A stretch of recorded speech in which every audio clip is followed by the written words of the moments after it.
नमस्कार, अपना उत्तराखंड में आप सभी का स्वागत है। मैं हूं नीलू। करते हैं खबरों की शुरुआत और बुलेटिन की शुरुआत एक बड़ी खबर के साथ। बड़ी खबर जोशीमठ से आ रही है, जहां पर रंडांग बैंड के पास बद्रीनाथ राष्ट्रीय राजमार्ग का पुश्ता टूट गया है।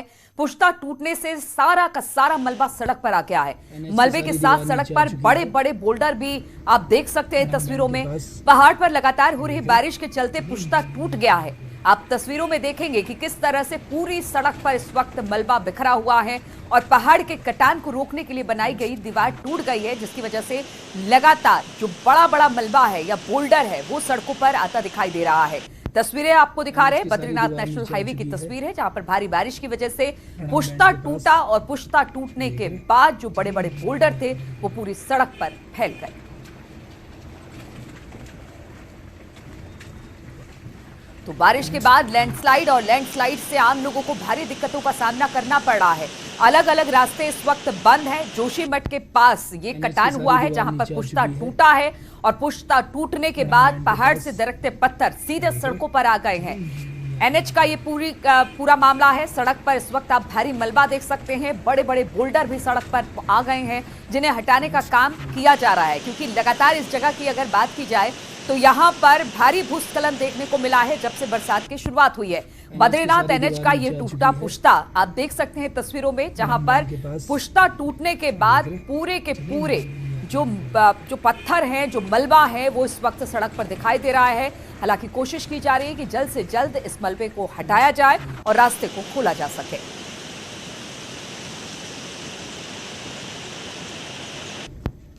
एनएच की सारी दीवार। और देहरादून से खबर है, यहां पर करीब 44 घंटे बाद 8 साल की अर्चना का शव मिल गया है। माथोरुवाला दुदली के पास नदी में अर्चना का शव मिला। 13 जुलाई अपनी छोटी बहन के साथ बरसाती नाले में अर्चना बह गई थी। अर्चना की बहन का शव उसी दिन बरामद कर लिया गया था, लेकिन आज इतने दिनों के बाद अर्चना का शव भी बरामद कर लिया गया है। माथोरुवाला दुदली के पास ये घटना हुई। अपनी बहन के साथ नाले में अर्चना बह गई थी। उसकी बहन की लाश तो उसी दिन बरामद कर ली गई, लेकिन आज पूरे 44 घंटे बाद अर्चना की लाश को बरामद किया जा सका है।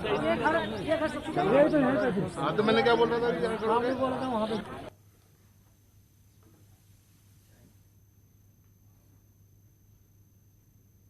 और 10,000 का इनामी बदमाश राजा, पुलिस ने उसे गिरफ्तार कर लिया है। एसटीएफ ने बॉर्डर रोड नरेला स्थित दिल्ली से बदमाश को अरेस्ट किया है। हरिद्वार के पेट्रोल पंप में डकैती के बाद से यह फरार चल रहा था। वहीं बदमाश राजा पर कई राज्यों में लूट डकैती के मामले दर्ज थे, जिसे आप दिल्ली से गिरफ्तार कर लिया है। एसटीएफ ने बॉर्डर रोड नरेला दिल्ली से इसकी गिरफ्तारी की है। कई राज्यों में ये इस तरह की वारदात को अंजाम देता था। 10,000 का इनामी बदमाश था, जिसे अब पुलिस ने धर दबोचा है।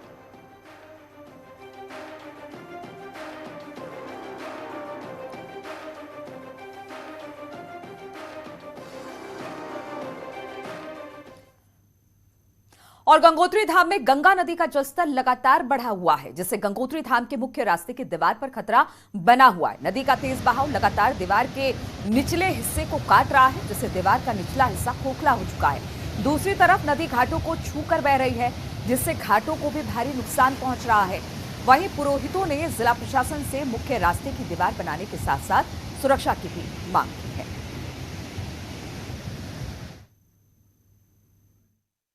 कोई ध्यान नहीं दिया और इस समय इसके बहुत ज़्यादा कटाव हो गया और आने वाले समय में कभी भी दीवार निकल सकती है। इससे एक बहुत बड़े पार्ट को जो है नुकसान हो सकता है। तो हमारा प्रशासन से निवेदन होगा कि तत्काल इस पर कार्रवाई करें। और रुद्रप्रयाग में वैकल्पिक मार्ग के रूप में चारों धामों को आपस में जोड़ने वाला घनसाली तिलवाड़ा मोटर मार्ग पुल टूटने का कारण है। 6 जुलाई से बुरांश काठा भी बंद है। वहीं प्रशासन अब बुरांश काठा में वैली ब्रिज बना रहा है, जिससे कि 1 महीने से ज्यादा समय लग सकता है। ऐसे में जहां तीर्थयात्रियों को कई किलोमीटर अतिरिक्त दूरी तय करके अपनी यात्रा को पूरी करना पड़ रहा है, वहीं चारधाम यात्रा के इस वैकल्पिक मार्ग से जुड़े व्यवसायियों को भी बड़ा नुकसान होने लगा है।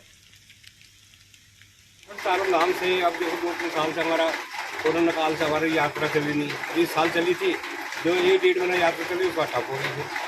पुल की वजह से हमारा काम सारा खराब हो गया। राशन पानी भरा हुआ खराब हो रहा है, सड़क काम खराब हो रहा है। इस समय हम बुरांस काटा में हैं और ये जो मार्ग जिसमें हम इस समय हैं ये जो है चारों धामों को आपस में जोड़ता है। घनसाली तिलवड़ा ये मार्ग है और ये जो है यहाँ बुरांस काटा में यहाँ पे बाधित है। यहाँ पर पुल टूटा था और ऊपर आप देख सकते हैं यहाँ ऊपर से लैंड स्लाइडिंग हुआ था जिसके कारण ये पुल टूटा। बड़ी दिक्कत ये है कि ये यात्रा का वैकल्पिक मार्ग है और उस पर कई होटल यहाँ पर हैं जो कि इस पुल टूटने के बाद जिनके सामने आर्थिकी की समस्या खड़ी हो गई है, क्योंकि बीते 2 साल कोरोना जिस तरह से रहा तब भी जो है उन्होंने आर्थिकी यहाँ पे उनकी डगमगाई थी और एक बार फिर उनकी आशाएं जगी थी। लेकिन इस पुल को टूटने से एक बार फिर जो है उनको दिक्कतें हो रही हैं और जल्द से जल्द ये मांग की जा रही है कि ये पुल जो है यहाँ पे बनाया जा सके। हालांकि प्रशासन की तरफ से दावा किया जा रहा है कि ये जो टूटा हुआ पुल है यहाँ पर वैली ब्रिज जो है उसका निर्माण किया जाएगा और 1 माह के अंदर जो है ये निर्माण पूरा कर लिया जाएगा। शैलेंद्र सिंह रावत, न्यूज 18, रुद्रप्रयाग। और उत्तरकाशी में गंगोत्री हाईवे पर सुबह के समय अचानक पहाड़ी से मलबा आ गया। बड़े बड़े बोल्डर हाईवे पर आ गिरे। पहाड़ी से जिस वक्त पत्थर गिरे उस समय कावड़ यात्री कुछ ही दूरी पर थे और एक बड़ा हादसा होने से बच गया। इसके बाद कुछ देर सभी श्रद्धालु हाईवे के दोनों तरफ रुक गए। इस समय बड़ी तादाद में कावड़ यात्री जिले में पैदल यात्रा कर रहे हैं। हालांकि इस जगह हाईवे को बीआरओ ने सुचारू कर दिया है।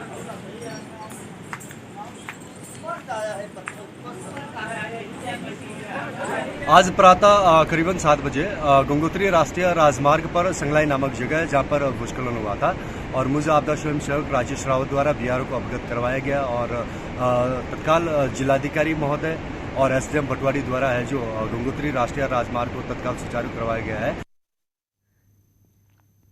और देहरादून के सुद्धोवाला में सीएम पुष्कर सिंह धामी ने मिड डे मील किचन का उद्घाटन किया और इस किचन में रोजाना 35,000 बच्चों के लिए भोजन बनेगा। ये किचन अक्षय पात्र और हंस फाउंडेशन ने तैयार किया है। ये उत्तराखंड का पहला सेंट्रलाइज्ड किचन होगा जिससे मिड डे मील तैयार किया जाएगा।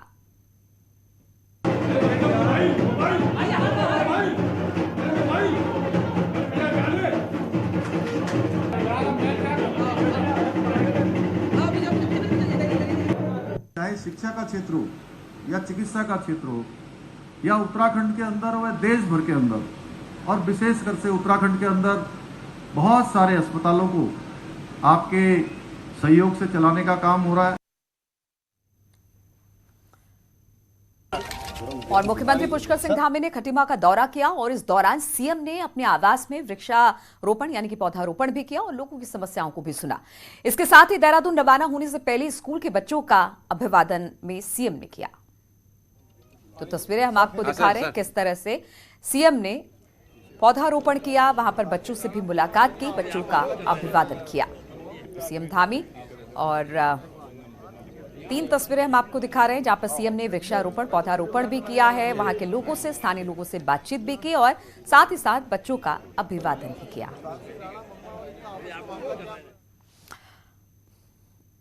और खटीमा में सीएम पुष्कर सिंह धामी नगरा सीएम आवास में आए लोगों की समस्याओं को सुना। साथ ही कावड़ को लेकर मुख्यमंत्री ने कहा कि कोरोना की वजह से 2 से प्रभावित कावड़ यात्रा में लगभग 5 करोड़ के आसपास श्रद्धालुओं के उत्तराखंड में आने की संभावना है, जिसको लेकर सभी तैयारियां समय से पूरी कर ली गई है। इस दौरान सीएम धामी ने कहा कि सभी शिव भक्तों का उत्तराखंड में स्वागत है। यात्रा इस बार 2 वर्षों के बाद हो रही है, इसलिए इस बार अनुमान जो हमारा है 5 से 6 करोड़ शिव भक्तों के आने की संभावना है। सभी शिव भक्तों का देवभूमि पर हम स्वागत करेंगे। सभी का आगमन हमारे लिए बहुत ही शुभ है। सबकी यात्रा अच्छी हो।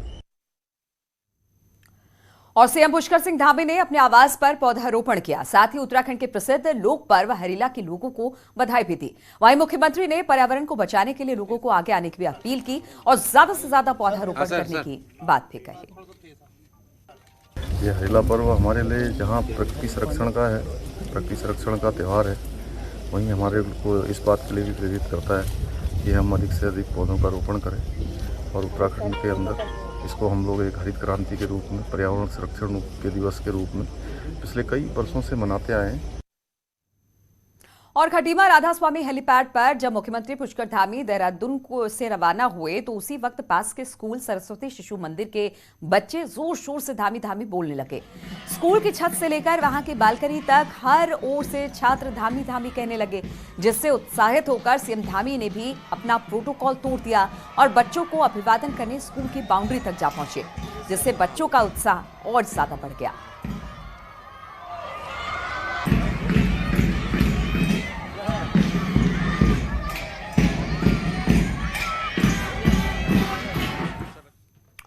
और बीजेपी ने मिशन हरिद्वार शुरू कर दिया है। पंचायत चुनाव के मद्देनजर बीजेपी एक्टिव हो गई है। आज हरिद्वार कांग्रेस के कई नेता बीजेपी ज्वाइन करेंगे। बीजेपी प्रदेश ऑफिस में होगा ज्वाइनिंग प्रोग्राम, जिसमें सीएम पुष्कर सिंह धामी, प्रदेश अध्यक्ष मदन कौशिक और सांसद रमेश पोखरियाल निशंक भी मौजूद रहेंगे। हरिद्वार जिले में अगस्त में प्रस्तावित है पंचायत चुनाव और उससे पहले बीजेपी की तैयारी अब शुरू हो गई है।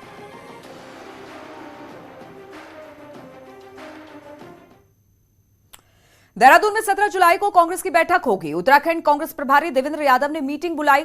वहीं बैठक में हरक सिंह रावत और हरीश रावत के बीच मतभेद पर बात होगी। इसके साथ ही दोनों नेताओं से प्रदेश प्रभारी देवेंद्र यादव बातचीत करेंगे। मीटिंग में आगे की रणनीति पर भी मंथन होगा और बैठक में जिलाध्यक्ष पदाधिकारी भी मौजूद रहने वाले हैं। और उत्तराखंड में चारों धाम की यात्रा के साथ कावड़ यात्रा भी अपने चरम पर है। हरिद्वार से लगातार कावड़िए गोमुख और केदारनाथ धाम के साथ चमोली के कपिलेश्वर धाम और बद्रीनाथ धाम पहुंच रहे हैं। बद्रीनाथ की ओर ही कावड़िए पैदल जाते हुए नजर आ रहे हैं। बद्रीनाथ धाम के निकट बहने वाली सरस्वती नदी से कावड़ में जल भरकर कावड़िए वापस लौट रहे हैं जोशीमठ। और सावन की शुरुआत होते ही नीलकंठ महादेव के दर्शन के लिए भोले के भक्तों की भीड़ लगातार बढ़ती चली जा रही है। आज सुबह लगभग 70,000 से ज्यादा शिव भक्तों ने पौराणिक मंदिर नीलकंठ महादेव में जलाभिषेक कर चुके हैं। गंगा में स्नान करने के बाद कावड़िए नीलकंठ महादेव मंदिर पहुंचे और यहां जलाभिषेक करने के बाद हरिद्वार से जल उठाकर अपने अपने क्षेत्रों में वापस लौट जाते हैं। यहाँ गंगा जी में नहान करके जल उठा के नीलकंठ महादेव पे जाएंगे। नीलकंठ महादेव को जल चढ़ाएंगे, उसके बाद फिर नीचे आएंगे, फिर हरिद्वार से गंगा जल उठा के फिर अपने घर निकल जाएंगे। और हरिद्वार में चल रहे कावड़ मेले में पुलिस चप्पे चप्पे पर अपनी नजर बनाए हुए है। मेला कंट्रोल रूम में बने एडवांस कंट्रोल रूम में शहर भर के सैकड़ों स्थानों की मॉनिटरिंग की जा रही है। एसएसपी योगेंद्र सिंह रावत ने सीसीआर पहुंचकर कंट्रोल रूम का निरीक्षण किया और ड्यूटी पर मौजूद पुलिसकर्मियों को जरूरी दिशा निर्देश दिए। कंट्रोल रूम में आर्टिफिशियल इंटेलिजेंस तकनीक से लैस कैमरे लगे हैं, जिससे ट्रैफिक कंट्रोल, भगदड़ और किसी भी संदिग्ध गतिविधि पर नजर रखी जा सके, इसका रिकॉर्ड किया जा सके। जो हमारा ट्रैफिक है, चाहे वो वाहनों का ट्रैफिक है या पैदल व्यक्तियों का ट्रैफिक है, इसको नियंत्रित करना, इसको एनालाइज करना और उस हिसाब से अपने प्लान्स बनाना और चेंज करना है। साथ साथ असामाजिक और आपराधिक तत्वों पर भी इसके माध्यम से नजर रखते हैं। और उत्तरकाशी की रवाइन घाटी के 65 गांव के आराध्य रुद्रेश्वर महादेव महाराज मंदिर के कपाट श्रद्धालुओं के लिए खोल दिए गए। एक साल से तिया गांव के मंदिर के गर्भगृह में विराजमान रुद्रेश्वर महाराज की मूर्ति को ढोल बाजों के साथ गर्भगृह से बाहर निकाला गया। वहीं 65 गांव के लोग इस मेले में आते हैं।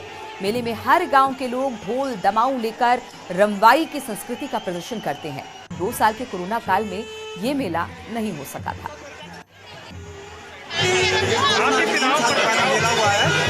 और ये 65 गांव का ये हमारे आराध्य देव रुद्रेश्वर महाराज विराजमान है अंदर।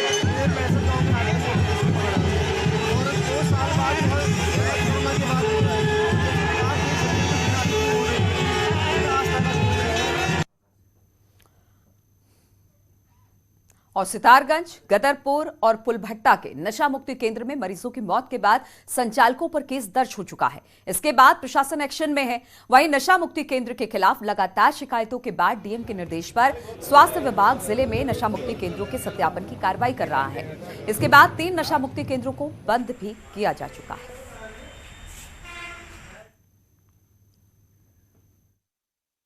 तीन नशा मुक्ति केंद्रों को बंद करा है, सीज करा है और भविष्य में भी यही प्लानिंग है डीएम साहब के निर्देश पर, सीएमओ मैम के निर्देश पर, कि इसको सत्यापित किया जाएगा और जल्द ही इनके ऊपर जो अवैध रूप से चल रहे हैं, जो मानकों को पूरा नहीं कर रहे हैं, कार्रवाई की जाएगी।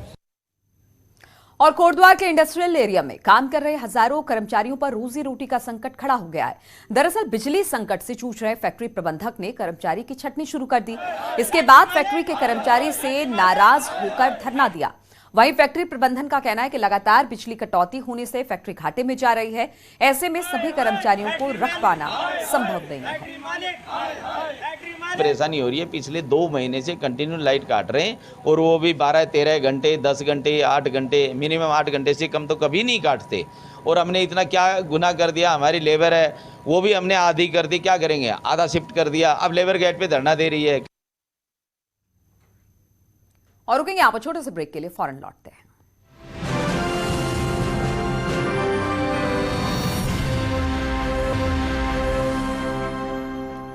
और इस वक्त एक बड़ी खबर आ रही है, एमएचए सूत्रों के हवाले से खबर है, जहां पर कांवड़ यात्रा को लेकर गृह मंत्रालय ने एडवाइजरी जारी की है। आईबी की थ्रेट रिपोर्ट के आधार पर इस एडवाइजरी को जारी किया गया है। कांवड़ यात्रा में किसी भी खतरे से निपटने के लिए ज्यादा से ज्यादा पुलिस बल की तैनाती की जाए। उत्तर प्रदेश, उत्तराखंड, मध्य प्रदेश सहित दूसरे राज्यों को कांवड़ यात्रा की सुरक्षा के निर्देश दिए गए हैं। इसके अलावा रेलवे बोर्ड को भी ट्रेनों में सुरक्षा के खतरे को देखते हुए सुरक्षा बढ़ाने के निर्देश दिए गए हैं।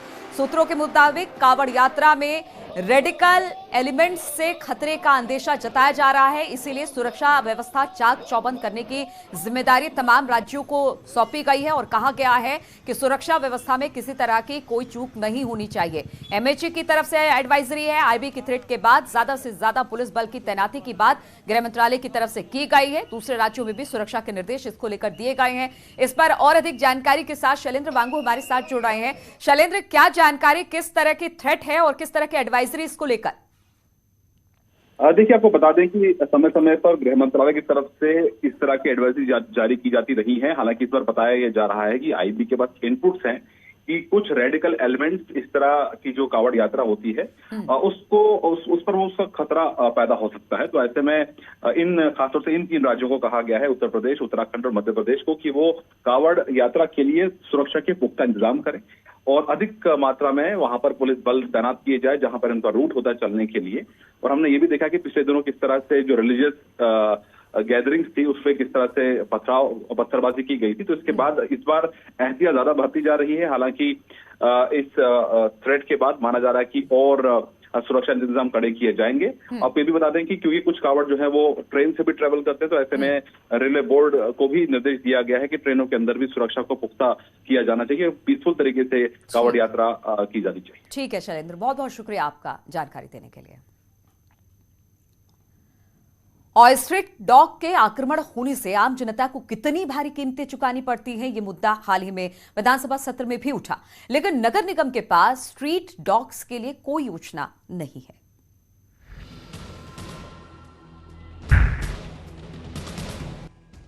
प्रदेश के हर इलाके में अब स्ट्रीट डॉग्स परेशानियों का सबब बनते जा रहे हैं।